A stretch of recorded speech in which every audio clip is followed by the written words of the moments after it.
know what she said, she might just change your life.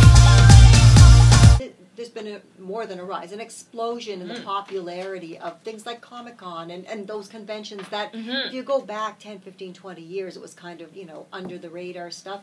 It's everybody. Definitely. Why so popular now? I attribute a lot of this to social media for a lot of different reasons, because I think women have always been into this stuff. I mean, you've always been into Star Wars. I know tons of women who have always been into comic books, but I think traditionally we haven't felt super welcome in the spaces in which people talked about this stuff. Women didn't feel really comfortable going into comic book stores or video game stores because they felt like they were going to be judged, or even online in old school forums. You would never tell anyone that you were a girl, because then they'd be like, oh, a girl? It'd be so crazy. But I think with the rise of Tumblr and Twitter and Facebook, we've really been able to form our own communities of women online who are into this stuff, and so we feel more able to be like, hey, we're here, we like this stuff too, we vote with our dollars, maybe you should, include us, exactly. Or if we, see a comic book that doesn't have great representation, we can speak directly to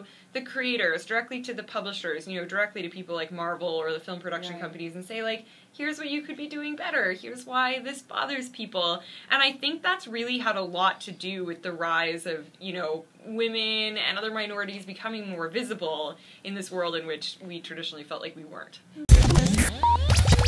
Click the channel subscribe button for full-length interviews and more from What She Said here on YouTube.